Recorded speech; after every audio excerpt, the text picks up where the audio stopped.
तो बच्चों अब बात करते हैं 13वें सवाल की। और इससे पहले 5.1 के प्रश्नावली 5.1 के 12 सवालों का जो हल है बेटा, वो हमने इससे पहले लेक्चर्स में कर दिया है। ये छठा लेक्चर है ना। और इससे पहले लेक्चर्स में हमने 12 क्वेश्चन सॉल्व किए थे। अब हम चलते हैं 13वें क्वेश्चन की तरफ बढ़ते हैं। काफी लंबी एक्सरसाइज है, उम्मीद करता हूँ कुछ क्वेश्चंस को आपने खुद भी कर लिया होगा, है ना। और अगर दिक्कत आई होगी तो फिर इस लेक्चर में आप लोग आए होंगे। तो जैसे 13वां क्वेश्चन है, इससे पहले जो क्वेश्चन हमने कराए हैं उसके जैसा ही सवाल है ये भी। तो वो कह रहा है कि क्या fx, हमें एक फंक्शन दिया गया है fx, और जो इस प्रकार से परिभाषित है कि यदि x का मान 1 से छोटा या बराबर होगा, है ना, तो डेफिनेशन काम में आएगी, फलन काम में आएगा x + 5, यानी कि फलन का मान हो जाएगा x + 5। और जैसे ही x का मान 1 से बड़ा होता है तो फलन काम में आता है x - 5 द्वारा परिभाषित फलन एक कॉन्टिन्यूअस फंक्शन है, ये दिखाना है क्या ये कॉन्टिन्यूअस फंक्शन है। तो आप मेरी बात सुनो पहले, कॉन्टिन्यूअस फंक्शन क्या फंक्शन होते थे, आप बात सुनिए ध्यान से कि संतत फलन यानी कि कॉन्टिन्यूअस फंक्शन कौन से फलन होते थे, याद करो हमने बताया था इंट्रोडक्शन में। ये वो सब फंक्शंस होते थे, है ना, यदि कोई फलन, हमने ये बात बताई थी, कोई फलन अपने डोमेन यानी कि प्रांत, हिंदी में कहते हैं ना प्रांत, यानी कि हिंदी इंग्लिश में कहते हैं डोमेन के सभी बिंदुओं पर संतत हो तो फलन, ठीक है ना, संतत यानी कि कॉन्टिन्यूअस कहलाता है। ये बात हमने पहले बताई थी लेकिन आज फिर बता दी है। देखो कॉन्टिन्यूटी चेक करना एक अलग बात है कि किसी एक बिंदु पर हमने किसी फलन की सत्यता की जांच कर ली कि उस खास बिंदु पर, मान लीजिए ये कोई फंक्शन है, ये ग्राफ किसी फंक्शन का, ये ग्राफ है जो मैंने आपको दिखाया है, ठीक है ना, कि किसी पॉइंट पर हम चेक करेंगे कि यहाँ पे कॉन्टिन्यूअस है या नहीं है, वो तो अलग बात है। लेकिन अगर ये देखना हो कि क्या ये पूरा का पूरा फंक्शन ही कॉन्टिन्यूअस है, तो उसके लिए हम क्या करते हैं कि उसके डोमेन के, है ना, डोमेन के हर एक पॉइंट पर ये देखेंगे कि क्या हर एक पॉइंट पर फलन कॉन्टिन्यूअस है। और अगर ऐसा हो जाता है तो फिर कहेंगे हाँ ये फलन कॉन्टिन्यूअस है। और डोमेन क्या होता है आप सभी को पता है, ये सब डिटेल में बता चुका पिछले लेक्चर्स के अंदर। चैप्टर नंबर 1 में भी, संबंध फलन में भी हमने बात पढ़ी थी। डोमेन क्या होता है, डोमेन होता है जहां से वैल्यू ऑफ एक्स आती है, एक्स का जो वैल्यू होती है, वैल्यू ऑफ, है ना, एक्स के मानों का सेट होता है आपके पास में, ठीक है। जब हम इस क्वेश्चन को देखेंगे ध्यान से, इस क्वेश्चन को अगर हम ध्यान से देखेंगे तो x के मान कहां से आ रहे हैं, x के मान कहां से आ रहे हैं। तो मैंने पिछले लेक्चर में भी जब शुरुआत करी थी छठे क्वेश्चन की, तो आपको यह कहा था कि आप इस चीज पर बहुत ध्यान देने वाली बात है, यही डोमेन को निर्धारित कर देगा। उसने कहा है कि x की वैल्यू 1 से छोटी पे अलग बात है और 1 से बड़ी पर अलग बात है। तो इस बात को अच्छे से समझने के लिए हम लोग क्या करते हैं, हम एक लाइन बना लेते हैं, है ना, वास्तविक संख्या वाली लाइन, जिसमें आप इस 1 को कहीं एक रेफरेंस पॉइंट के तौर पर देख लें कि x = 1 मान के चल लीजिए, वहां यहां पर है x की वैल्यू, x = 1 यहां पर है, बिल्कुल ठीक बात है। अब आप सबको इतनी बात, बिल्कुल बेसिक बात पता है कि जब हम आगे बढ़ेंगे, इसका मतलब जब x की वैल्यू 1 से बड़ी होगी तो आगे की तरफ जाएंगे, इधर की तरफ बढ़ेंगे, यानी कि आप इधर वाले फंक्शन की बात करेंगे। और इस केस में जब x की वैल्यू 1 से बड़ी है तो आप देख पा रहे हैं फंक्शन का जो वैल्यू है fx जो है वो हमारा x - 5 के तरीके से काम में आएगा, ठीक है। जब हम x = 1 से पीछे की तरफ जाएंगे, इस वाले हिस्से को हम कहते हैं जब x की वैल्यू 1 से छोटी हो जाती है। x की वैल्यू किससे छोटी हो जाती है बेटा, 1 से छोटी हो जाती है, तो फिर फंक्शन की जो वैल्यू है fx जो काम में आएगा वो आ जाएगा x + के 5, ठीक। अब देखो ध्यान से, हमारे पास वही बात है, हमें चेक करना, इस हिस्से में देखना कि फंक्शन कॉन्टिन्यूअस है या नहीं है, फिर इस हिस्से में देखना फंक्शन कॉन्टिन्यूअस है या नहीं है, और फिर इस पॉइंट पे देखना है x = 1 पे कॉन्टिन्यूअस है या नहीं है। अगर तीनों स्थितियों में फलन कॉन्टिन्यूअस आ जाता है, संतत आ जाता है, कॉन्टिन्यूअस आ जाता है, फिर हम बिल्कुल कह देंगे हाँ भाई ये कॉन्टिन्यूअस है। तो सबसे पहले हम लोग बात करते हैं नंबर 1 केस बना करके कि जब, ठीक है ना, जब हम ये लिख लेते हैं कि जब x की जो वैल्यू है वो 1 से छोटी है, इस वाले यानी कि इधर वाली बात कर रहा हूं मैं, तो आप क्या देखेंगे, तब आप एक ध्यान दें, तब ध्यान दें, तब जो fx की वैल्यू है ना, fx का वैल्यू आ जाएगा x प्लस के 5। और ध्यान से देखो, ये बहुपद भी इसको कह सकते हैं हम लोग, या फिर इसको रैखिक फलन भी कह सकते हैं। चलिए हम इसको बहुपदी कहते हैं। क्या कहते हैं? बहुपदीय फलन है ये, बहुपदीय फलन। और आपको पता है बहुपदीय फलन के लिए नोट लिखवाया था नंबर 1 हमने, कि बहुपदीय फलन x के सभी मानों के लिए कॉन्टिन्यूअस होता है। इसका मतलब x की वैल्यू चाहे कुछ भी हो इस तरफ, चाहे कुछ भी वैल्यू हो इस तरफ, fx हमेशा कॉन्टिन्यूअस होगा। तो हम लिख देंगे चूंकि या लिख देंगे हम जानते हैं कि बहुपदीय फलन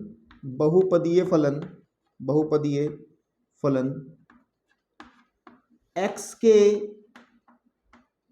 सभी मानों के लिए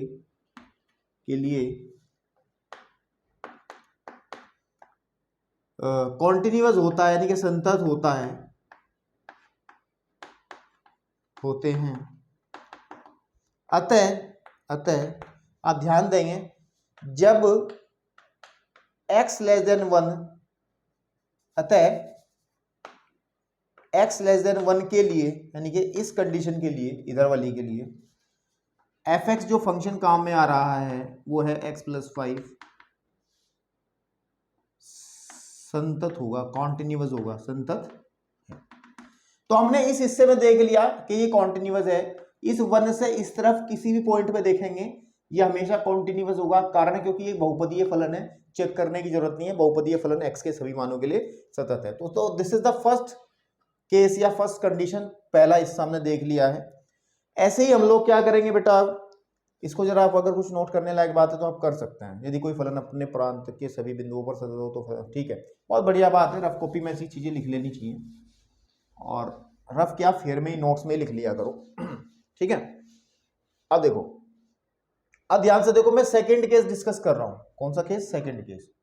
एंड द सेकंड केस क्या है हमारे पास में, ये वाली बात कर लेते हैं पहले, कि जब हम बात करें कि जब x का जो वैल्यू है वो 1 से बड़ा है, आप देखें तब जो है, आप देख पा रहे हैं कि fx जो है उसकी वैल्यू कितनी है, x माइनस 5 है, x माइनस 5। जब x माइनस 5 है तो आप इसको भी देखो कि ये भी तो बहुपदीय फलन है मेरे भाई। कैसा फलन है? बहुपदीय फलन है, पॉलिनोमियल फंक्शन है। बहुपदीय फलन को अंग्रेजी में पॉलिनोमियल फंक्शन कहते हैं, फलन है ना। तो आप क्या करेंगे फिर, आप बेटा ये करेंगे, ये वाली लाइन जो है, ये पूरी की पूरी लाइन यहां से कॉपी मार करके यहां पर पेस्ट कर देंगे, क्योंकि 2 बार लिखने से कोई फायदा, थोड़ा ही समय खराब होगा, है ना। और जब ऐसा लिख दोगे फिर नीचे वाली लाइन यही आ जाएगी, अतः x ग्रेटर देन 1 के लिए fx जो हमारे पास में x माइनस 5 है, ये कॉन्टिन्यूअस है ना, कॉन्टिन्यूअस है। तो हमने क्या देख लिया, हमने ये देख लिया कि इस 1 से इधर की तरफ सभी बिंदुओं पर ये कॉन्टिन्यूअस है, इस 1 से इधर की तरफ ये सब पॉइंट्स पे कॉन्टिन्यूअस है। तो बचा केवल x इज इक्वल टू 1 पर। तो हम लोग अब चेक करेंगे थर्ड कंडीशन, हम कहेंगे x इज इक्वल टू 1 पर हम देखेंगे। और जब हम किसी पॉइंट पर देखते हैं तो फिर हमें लेफ्ट और राइट लिमिट की जानकारी लेनी पड़ेगी और फिर देखेंगे हम लोग। तो हम लोग सबसे पहले इसकी लेफ्ट हैंड लिमिट के बारे में बात करेंगे, और लेफ्ट हैंड लिमिट कैसे निकालते थे, बहुत सारे सवाल कर लिए हैं तो अब तो समझ में आ गया होगा। Limit x tending to 1 negative fx, इसका मतलब limit h tending to 0 and f of 1 minus h। अब यहां देखो, यहां पर आप सोचते हो 1 माइनस h है, 1 माइनस h का मतलब क्या है कि 1 से छोटी वैल्यू हो रही है, 1 में से कुछ भी घटेगा, बहुत थोड़ी भी चीज घटेगी तो 1 से कम हो जाएगी। अब आप देखिएगा कि 1 से कम जब होता है, जब 1 से कम होता है तो फंक्शन कौन सा काम में आता है, fx is equal to x plus 5। तो हम लोग लिखेंगे यहां पर limit h tending to 0, x की जगह आ जाएगा 1 माइनस h एंड प्लस 5। आप इसके अंदर जब 0 सब्स्टिट्यूट करोगे तो 1 बचेगा, 1 और 5 हो जाएगा 6, तो आपकी लेफ्ट हैंड लिमिट की वैल्यू आ जाएगी 6। ठीक है मेरे बेटे। अब हम बात करते हैं इसकी राइट हैंड लिमिट के बारे में, और राइट हैंड लिमिट क्या कहेगा, वो आ जाएगा limit x tending to 1 positive fx, जो कि बराबर होगा limit h tending to 0 f of 1 plus h। 1 plus h का मतलब है कि 1 में कुछ जुड़ रहा है, इसका मतलब x का मान 1 से ज्यादा हो रहा है। 1 से ज्यादा होने का कंडीशन ये है, तो fx काम में आ जाएगा x माइनस 1। तो यहां पर हम लिखेंगे कि limit h tends to 0 and 1 plus h minus 5। ठीक है ना, क्योंकि फंक्शन काम में कौन सा आ रहा, x माइनस 5, और x की जगह ये मान रखेंगे x प्लस 1 प्लस h वाला। तो जब h का मान इसमें 0 भरोगे तो 1 माइनस 5 इज इक्वल टू आ जाएगा माइनस का 4। ठीक है ना। अब यहीं पे देख लो आप कि लेफ्ट और राइट लिमिट ही इक्वल नहीं है, तो फिर वो बात ही खत्म हो गई। इसका मतलब x इज इक्वल टू 1 पर फलन कॉन्टिन्यूअस नहीं है, सतत नहीं है। तो हम लिखेंगे यहां पर कि left hand limit is not equals to right hand limit, hence इसीलिए x इज इक्वल टू 1 पर फलन, ठीक है ना, सतत नहीं है। और जब सतत नहीं है, इसका मतलब इसकी डोमेन में हमें एक ऐसा पॉइंट मिल रहा है जहां पर ये कॉन्टिन्यूअस नहीं है। इसका मतलब ये हुआ, इसका मतलब क्या हुआ, इसका मतलब ये हुआ कि फंक्शन कॉन्टिन्यूअस नहीं है, क्योंकि सारे पॉइंट्स पे कॉन्टिन्यूअस होता तब कॉन्टिन्यूअस कहते, तो लिख देंगे, है ना, इसलिए ये फलन नहीं है। अतः fx एक सतत फलन नहीं है। मेरी बात समझ में आ रही बात, fx एक सतत फलन नहीं है, इतनी बात आपको करनी है। आप चाहे तो आंसर सीट में आप चेक भी कर सकते हैं कि ये सतत फलन नहीं होगा। क्वेश्चन नंबर हमने बात करी 13 की, ठीक है ना, क्योंकि 1 पे गड़बड़ कर रहा है ना ये। चलिए अब आप लोग इसको जरा वीडियो को पॉज करें, फटाफट इसको नोट करो, मैं फिर चलता हूं क्वेश्चन नंबर 14 की तरफ बेटा। ठीक है, चलिए बेटा, अब 14 क्वेश्चन में क्या करना है, देखो 14 से लेके, अगर हम बात करें क्वेश्चन नंबर 14 से लेके 16 तक, 14, 15 और 16, इसमें भी हमें फंक्शन की कॉन्टिन्यूटी के बारे में बात करनी है कि फंक्शन कॉन्टिन्यूअस है या नहीं है। फिर वही बात कहूंगा मैं कि कोई फंक्शन कॉन्टिन्यूअस कब होगा, कि अगर वो अपने डोमेन में के सभी पॉइंट्स पर वो जो है कॉन्टिन्यूअस रहे। तो वही केस बनेंगे, इसके अंदर भी डिस्कस करेंगे केसेस कि कहाँ कहाँ में चेक करना है। तो हम पूरी नजर बना के रखेंगे इस वाले खेल पर, इसी से आइडिया लेंगे कि कहाँ कहाँ चेक करना है। अब देखो, जैसे मैं एक लाइन बना लूं, उसी से क्लियर होता है। मैं एक लाइन बना लेता हूं, ठीक है ना, और उस लाइन पर इन पॉइंट को रेफरेंस कर लेता हूं। जैसे 0 है तो सपोज कर लो कहीं को 0 यहां हो जाएगा, और सपोज कर लो यहां पे कहीं ना कहीं 1 होगा, और यहां पे कहीं ना कहीं 3 हो जाएगा, क्योंकि जो जो पॉइंट्स हमें दे रखे हैं उन्हीं में बात करेंगे। और जब आगे चलते रहेंगे, कहीं ना कहीं आगे जाके लास्ट में यहाँ पर, ठीक है ना, मैं बहुत आगे ले जा रहा हूँ इसको, यहाँ पर कहीं 10 आ जाएगा। बिल्कुल ठीक बात है। तो हमें इन सभी हिस्सों में देखना है फंक्शन।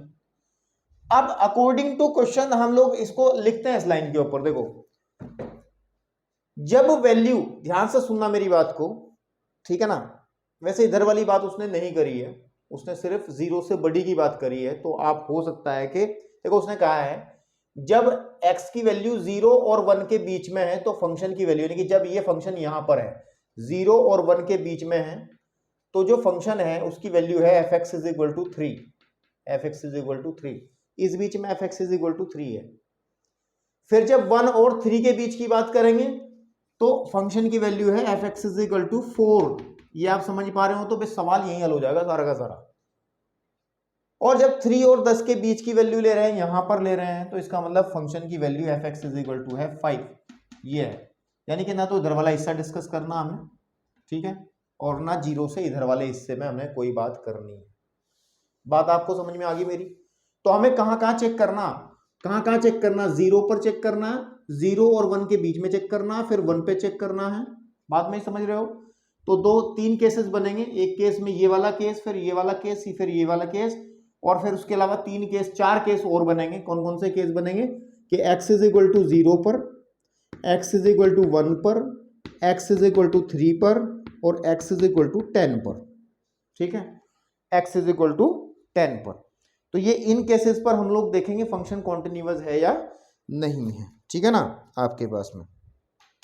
ठीक है, तो अब बात ध्यान से मेरी आपको सुननी है, जो मैं कहना चाह रहा हूं बात मेरी आपको ध्यान से सुननी है।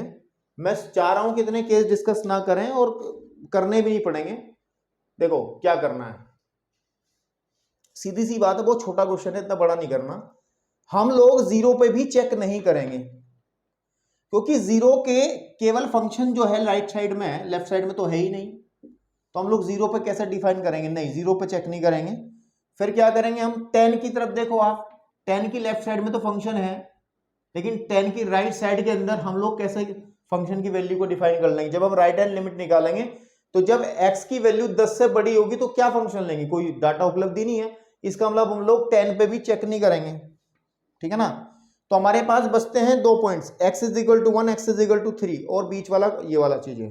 तो चलो मैं पहले एक एक करके करता हूं, ध्यान से समझना आप लोग। ठीक है, देखो केस नंबर 1 देखते हैं कि जब आप देखो, जब x की वैल्यू, इस वाले केस में बात करते हैं, 0 से बड़ी और 1 से छोटी है, तब हम देख पाते हैं fx जो है वो कितना है, वो 3 के इक्वल है। देख लो 3 के इक्वल है। और ये फंक्शन कौन सा होता है? इसको कहते थे अचर फलन, कांस्टेंट फंक्शन है। ये कौन सा फंक्शन है? Constant function. तो ये है अचर फलन। क्या है? अचर फलन, यानी कांस्टेंट फंक्शन है ये। भाई fx इज इक्वल टू के वाला बताया था ना मैंने, fx इज इक्वल टू कोई भी संख्या आ जाए तो वो फंक्शन कांस्टेंट फंक्शन होता है, और कांस्टेंट फंक्शन x के सभी मानों के लिए हर जगह कॉन्टिन्यूअस होता है, तो हम कहेंगे, ठीक है ना, अचर फलन। अचर फलन x के सभी मानों के लिए, सभी मानों के लिए, ठीक है ना, कॉन्टिन्यूअस होता है, या फिर सतत लिख दो, कॉन्टिन्यूअस होता है। ठीक है, इतनी बात लिख देंगे, पहला केस क्लियर हो जाएगा। The second case is what? ये वाला केस, कि जब हम लोग बात करते हैं, जब हम बात करते हैं कि जब x वैल्यू ले रहा है 1 से बड़ी और 3 से छोटी, तब ये देखो कि fx की वैल्यू कितनी है? fx की वैल्यू है 4। चेक कर लो fx की वैल्यू कितनी है? 4। और ये भी तो कांस्टेंट फंक्शन है, अचर फलन है ना। और फिर क्या करोगे आप? देन उसके बाद ये वाली लाइन जो कि तू कॉपी करोगे यहां से और यहां पे पेस्ट कर दोगे, मतलब सेम टू सेम लिख दोगे, तो सेकंड केस भी फाइनल हो गया। अब बात करते हैं थर्ड केस के अंदर, ठीक है ना। किसके बात करते हैं? Third case. केस थर्ड के अंदर क्या है कि जब x की वैल्यू 3 से बड़ी है ना और 10 से छोटी होगी, तब क्या होगा? तब fx की जो वैल्यू है, आप ध्यान दें, वो 5 है।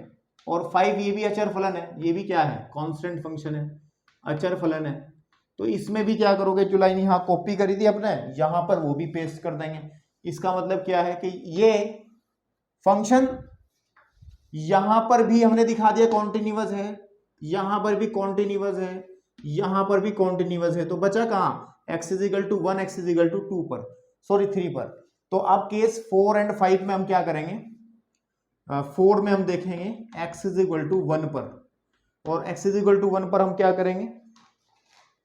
सबसे पहले लेफ्ट हैंड लिमिट का जायजा लेंगे कि लेफ्ट हैंड लिमिट क्या है। वो हो जाएगी लिमिट h टेंडिंग टू 0, अरे sorry, x tending to 1 negative fx। इसका मतलब हो जाएगा कि लिमिट x टेंडिंग टू, ठीक है ना, h tending to 0 and f of 1 minus h। And 1 minus h का मतलब क्या होगा?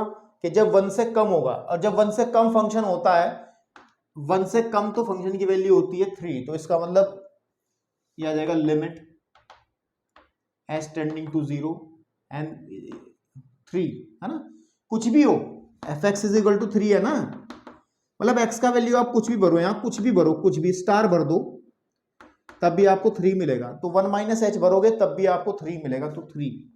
और इसमें h से कोई इफेक्ट पड़ेगा ही नहीं, क्योंकि h है ही नहीं, लिमिट रखने की जरूरत है ही नहीं। इसका मतलब सीधा सीधा आपका 3 आ जाएगा। कितना आ जाएगा? 3। अब हम लेफ्ट राइट हैंड लिमिट की बात करते हैं, and which is equal to limit x tending to 1 positive fx is equal to limit, है ना, लिमिट आपके पास में h tending to 0 and 1 plus h। जब वैल्यू आपकी 1 से बड़ी हो जाती है तो फंक्शन काम में आता है ये वाला 4। तो आप इसे सब सॉल्व करोगे तो आपको 4 वैल्यू मिल जाएगी। तो आप सीधी सीधी बात करोगे कि x इज इक्वल टू 1 पर आप देख पा रहे हैं लेफ्ट हैंड लिमिट और राइट हैंड लिमिट में ही कोऑर्डिनेशन नहीं है, मतलब आपस में बराबर नहीं है। इसका मतलब x इज इक्वल टू 1 पर fx, है ना, कॉन्टिन्यूअस नहीं है, कॉन्टिन्यूअस नहीं है। ठीक है भैया, तो ऐसे ही ये होमवर्क में करा दूं क्या, x इज इक्वल टू 3 पर बेटे आप खुद चेक करें, case number 5 x is equal to 3 पर आप सिमिलरली लेफ्ट हैंड लिमिट के बारे में देखें क्या होगा, राइट हैंड लिमिट लें क्या होगा, और फिर देखना कि ये कॉन्टिन्यूअस बनता है या नहीं बनता है। और मैं देख पा रहा हूं कि ये x इज इक्वल टू, ठीक है ना, x इज इक्वल टू 1 और 3 पर कॉन्टिन्यूअस नहीं है।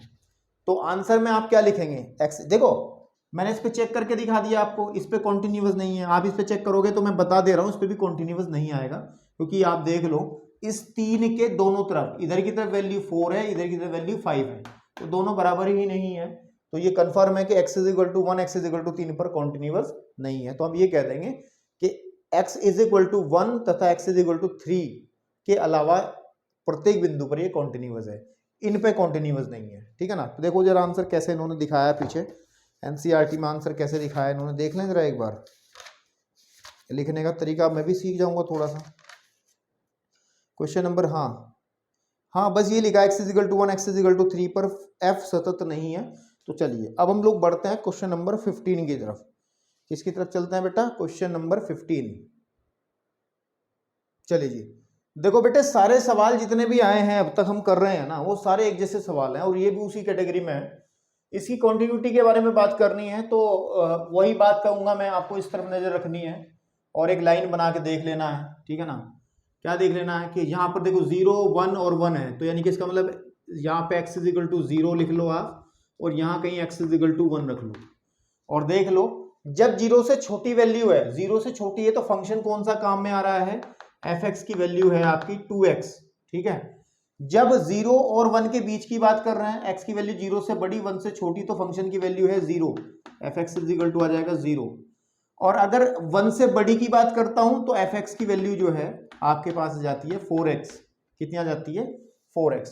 तो हमारे पास में सीधी सी बात है कि ये केसेस बनेंगे 1, 2, 3, ये 3 केस बनेंगे 1, 2, 3, लेकिन 2 केस ये भी बनेंगे x इज इक्वल टू 0 पर, x इज इक्वल टू 1 पर। ठीक है, तो सबसे पहले हम अगर देखें, मैं बहुत तेजी से हल करूंगा इस सवाल को क्योंकि ये बातें मैं बहुत पहले बता चुका हूं आप लोगों को।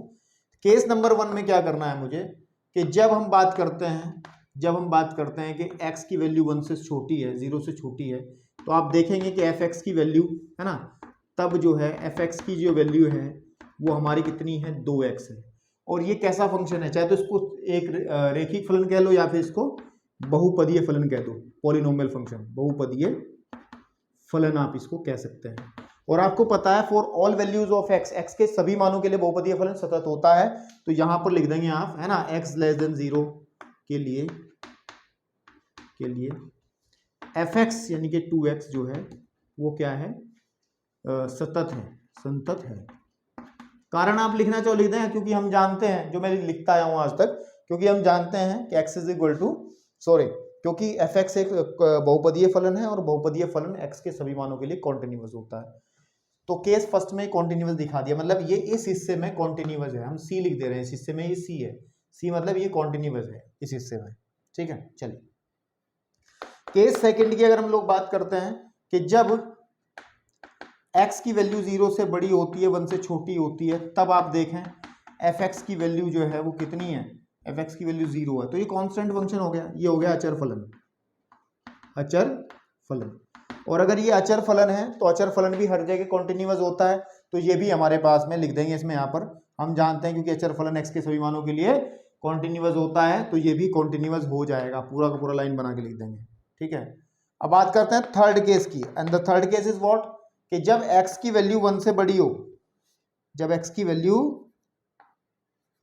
जब x जो है वो 1 से बड़ा हो, तब हम देख पा रहे हैं fx की जो वैल्यू है वो हमारी क्या काम में आती है, 4x काम में आती है। और ये भी हमारा क्या है, एक पॉलिनोमियल फंक्शन है, बहुपदीय फलन है।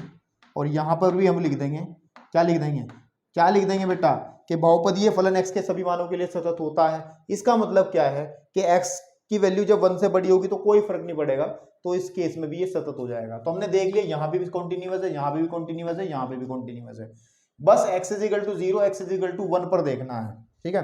तो यहाँ पे भी ये कंटिन्यूअस आ जाएगा। इसको पूरा लैंग्वेज आप बहुत सारे सवालों में लिखवा चुका हूँ, आप ऐसे इसको लिख देंगे, ठीक है, आपके पास में। देखिए अब x = अब हम देखते हैं फोर्थ केस के अंदर कि x = 0 पर। तो x = 0 के लिए हम लेफ्ट हैंड लिमिट कंसीडर करेंगे, है ना। और लेफ्ट हैंड लिमिट को निकालने का तरीका, limit x tending to 0 negative fx consider करेंगे, और लिमिट आपके पास में h tending to 0 f of 0 minus h। 0 minus h का मतलब 0 से छोटी, और 0 से छोटी वैल्यू लेंगे तो फंक्शन ये काम में आएगा 2x। इसका मतलब आपके पास में आ जाएगा limit h tending to 0 and 2 of 0 minus h, और 0 भरेंगे इसके अंदर तो ये 0 ही आ जाएगा। तो लिमिट कितनी आ जाएगी हमारे पास में, 0 आ जाएगी लेफ्ट हैंड लिमिट। अब हम राइट हैंड लिमिट कंसीडर करें। अगर राइट हैंड लिमिट क्या है कि limit x tending to 0 positive fx is equal to limit h tending to 0 and f of 0 plus h। इस केस में 0 प्लस h का मतलब जब 0 से बड़ी वैल्यू, तो fx की वैल्यू ऑलरेडी 0 है, तो सीधी बात है, कुछ लिखने की जरूरत ही नहीं, तो 0 लिख देंगे। अब लेफ्ट और राइट दोनों इक्वल है, तो x = 0 पर फंक्शन की वैल्यू देखो अब, यानी कि f0 देखो जब x = 0, तो ये देखो यहाँ x = 0, 0 पर बराबर का चिन्ह यहाँ लगा है, तो फंक्शन कितना है, 0 है। देखो x = 0, देखो यहाँ नहीं है, यहाँ पे तो x छोटा है 0 से, बराबर कहाँ हो रहा है, इस वाले केस में। इस वाले केस में बराबर हो तो 0, फंक्शन की वैल्यू 0 ले लेंगे, 0। तो आप देख पा रहे हैं left hand limit is equal to right hand limit is equal to functional value at x = 0। तो इसका मतलब ये क्या है, x = 0 पर fx जो है वो क्या है, कॉन्टिन्यूअस है। क्या है, कॉन्टिन्यूअस है ना आपके पास। अब फोर्थ फिफ्थ केस के अंदर हम क्या करेंगे, x = 1 पर देखेंगे, है ना। x = 1 पर जब हम देखेंगे तो जो फंक्शन की वैल्यू है, लेफ्ट हैंड लिमिट निकालो पहले आप, कि limit x tending to 1 negative fx, इसका मतलब limit h tending to 0 f of 1 minus h। देखो 1 माइनस h, 1 से कम अगर वैल्यू होती है तो फंक्शन क्या काम में आता है, देखो 1 से कम वैल्यू पे फंक्शन काम में आएगा 0। ऊपर भी देख लो, 1 से कम के लिए 0, तो डायरेक्ट लिख दो 0 ही। 0 में क्या वैल्यू रखोगे h की। राइट हैंड लिमिट की अगर हम लोग बात करते हैं कि limit x tending to 1 positive, यानी कि 1 के राइट तरफ जाएंगे, fx की लिमिट चेक करेंगे, और limit h tending to 0 f of 1 plus h। जब 1 से बड़ी वैल्यू होगी, जब 1 से बड़ी वैल्यू होगी तो फंक्शन आएगा 4x काम में। इसका मतलब आ जाएगा limit h tending to 0 4 1 plus h, और जब h की वैल्यू 0 भरूंगा तो वैल्यू आ जाएगी 4, चाहे आप चेक कर लो वैल्यू कितनी आ जाएगी 4। अब आप देखोगे कि लेफ्ट हैंड लिमिट इज जो है वो दोनों ही अलग हैं, बराबर नहीं है राइट हैंड लिमिट के। तो ध्यान रहे x = 1 पर फंक्शन कॉन्टिन्यूअस नहीं है, बाकी हर जगह कॉन्टिन्यूअस है, बाकी हर जगह ये कॉन्टिन्यूअस है। x = 1 पर ही बेचारा ये कॉन्टिन्यूअस नहीं है, ठीक है ना। तो ठीक है आपके पास में, तो जरा फटाफट नोट करो, हम लोग चलते हैं। क्वेश्चन नंबर 15 था ये, तो 16 की तरफ बढ़ते हैं। Question number 16। चलिए भाई मैं तो बिल्कुल बोर हो गया यार इस तरीके के सवाल करता हुआ। ये भी उसी तरीके से करना है, और इसकी कॉन्टिन्यूटी के बारे में बात करनी है, मतलब कि कॉन्टिन्यूअस है या नहीं है। तो उसमें कोई पॉइंट नहीं दिया गया है, तो सारी जगह सारे केस देखने पड़ेंगे। एक केस 1 2 3 केस तो ये बन गए, 2 बन गए कौन कौन से, x = -1 x = 1 पर। x = 1 पर भी है क्या, x = 1 पर भी है, हाँ x = यहाँ पर इक्वल टू का साइन है, x = 1 पर भी है, ठीक है। चलो देखो थोड़ा सा लाइन बना लो एक, ताकि क्लियरिटी आ जाए। मैं यहाँ कह लेता हूँ ये -1 है और यहाँ पर ये 1 है। तो जब x की वैल्यू 1 से छोटी है, इधर की तरफ होगा, तो f(x) की जो वैल्यू है बेटा वो -2 आ जाएगी। ये देखो फंक्शन जब -1 और 1 के बीच की बात कर रहे हैं, यानी कि x की वैल्यू इनके बीच की है, तो फंक्शन की वैल्यू है 2x, है ना। और जब ये 1 से बड़ा हो जाता है तो f(x) की वैल्यू हो जाती है आपकी कौन सी हो जाती है यार, 2 हो जाती है ना। तो मेरे भाई सबसे पहला केस आपके पास में कि जब, ठीक है, x की वैल्यू छोटी है -1 से, तब आप देखें कि f(x) की वैल्यू जो है वो -2 है। और ये कौन सा फंक्शन है, एक अचर फलन है, कांस्टेंट फंक्शन है। और कांस्टेंट फंक्शन हमेशा कॉन्टिन्यूअस होगा, तो फिर चाहे x की वैल्यू कुछ भी हो, है ना, चाहे x की वैल्यू कुछ भी हो, इसका मतलब इस केस में ये कॉन्टिन्यूअस हो जाएगा। तो आप लोग प्रॉपर तरीके से लिख देना यहाँ पर कि चूंकि f(x) एक अचर फलन है और अचर फलन x के सभी मानों के लिए कॉन्टिन्यूअस होता है, इसका मतलब जब x की वैल्यू -1 से छोटी होगी तब भी फंक्शन कॉन्टिन्यूअस होगा। तो केस फर्स्ट क्लियर। सेकंड, जब x की वैल्यू ठीक है ना -1 और 1 के बीच की है ना। अभी बराबर नहीं लेंगे क्योंकि बराबर का केस हम डिस्कस करेंगे। यहाँ बराबर क्यों नहीं ले रहे हैं, क्योंकि बराबर वाला केस अलग से डिस्कस करेंगे, ठीक है, आपके पास में। तो इस बीच में तब हम देख पा रहे हैं कि f(x) की जो वैल्यू है वो 2x है, और जो कि एक बहुपद है। ये क्या है, एक बहुपद है, बहुपदीय फलन है। यही सब बातें हो रही हैं अब तक पिछले जितने भी हमने क्वेश्चन किए हैं 6 से आगे की तरफ। तो ये भी हम एक लाइन लिखेंगे क्योंकि ये बहुपदीय फलन है, और बहुपदीय फलन जो है x के सभी मानों के लिए कॉन्टिन्यूअस होता है, इसका मतलब इस रेंज में भी ये कॉन्टिन्यूअस हो जाएगा। थर्ड केस के अंदर हमारे पास में कि जब x की वैल्यू 1 से बड़ी ले रहे हैं, तब हम देखें तब f(x) की वैल्यू हम लोग ले रहे हैं 2, चेक कर लो 2, है ना। और ये आपके पास में फिर से ये जैसे ये अचर फलन था, ठीक है ना मेरे बेटे, तो ये भी अचर फलन है, और अचर फलन x की सभी वैल्यूज के लिए कॉन्टिन्यूअस होता है। इसका मतलब इस केस ये इन जगहों पे कॉन्टिन्यूअस है, ये इन जगहों पर कॉन्टिन्यूअस है, जहां पर मैं ये लाइन बना रहा हूं, ऐसे करके काट दे रहा हूं मैं, नहीं 1 पे चेक नहीं करा ना अभी, यहाँ पे ये कॉन्टिन्यूअस है। अब बाकी कहाँ रहेगी बात, इस पॉइंट पर और इस पॉइंट पर। तो हम लोग देखेंगे x इज इक्वल टू -1 पर, ये केस फोर्थ डिस्कस करेंगे। आप लिख दिया करो केस फोर्थ, मैं केस नहीं लिखता हूं, ध्यान रखना। इसमें आप लेफ्ट हैंड लिमिट निकालें, फिर राइट हैंड लिमिट निकालें, ठीक है ना। और देखें लेफ्ट हैंड और राइट हैंड लिमिट निकाल लोगे ना, कैसे निकलेगी लेफ्ट हैंड लिमिट इसकी, कि limit x tending to -1 negative f(x), इसका मतलब हो जाएगा limit h tending to 0 and f of -1 minus h, और माइनस h, तो -1 से छोटी वैल्यू के लिए फंक्शन काम में आएगा -2। तो आप कांस्टेंट फंक्शन है तो कोई दिक्कत नहीं होगी, -2 ही आप इसको कंसीडर कर लोगे, क्योंकि इसमें x की वैल्यू कुछ रखनी ही नहीं है। फिर राइट हैंड लिमिट की अगर हम लोग बात करते हैं कि limit x tending to -1 positive f(x), इसका मतलब है कि लिमिट हमारे पास में h tending to 0 and -1 plus h, इसका मतलब हो जाएगा बढ़ेगी वैल्यू, तो आपके पास में आ जाएगा फंक्शन 2x, यानी कि limit h tending to 0 function जाएगा 2x, ऐसे तो लिखा जाएगा भाई 2x, x ये क्या आएगा, ये वाला वैल्यू। एक काम करो इसमें 0 भरो, 0 जब भरेंगे तो ये 0 हो गया, तो -2 यहां से भी आ गया, ठीक है। अब आप फंक्शन की वैल्यू निकालिए x इज इक्वल टू -1 पर, यानी कि f ऑफ -1 निकालो। जब 1 के बराबर है, -1 के बराबर, तो ये तो -2 है ही है, -2। तो इसका मतलब क्या हो गया, left hand limit is equal to right hand limit is equal to functional value f -1 बराबर, तो इसमें लिख देंगे x इज इक्वल टू -1 पर फंक्शन कॉन्टिन्यूअस है, ठीक है ना। फिर फिफ्थ वाले में क्या करना है, फिफ्थ वाले में x इज इक्वल टू 1 पर आपको चेक करना है, पहले लेफ्ट हैंड लिमिट, फिर राइट हैंड लिमिट, और फिर फंक्शनल वैल्यू अगर जरूरत पड़ी तो लेफ्ट हैंड लिमिट क्या लिखेंगे, कर लोगे यार, ट्राई कर लो यार, थोड़ी बहुत तो अपने आप ही कर लो। x इज इक्वल टू 1 पर आप दोनों लिमिट्स निकालिए, उसके बाद आगे की तरफ बढ़िएगा। चलिए बात करते हैं 17 क्वेश्चन की। 16 क्वेश्चन हमने कवर कर लिए हैं अब तक।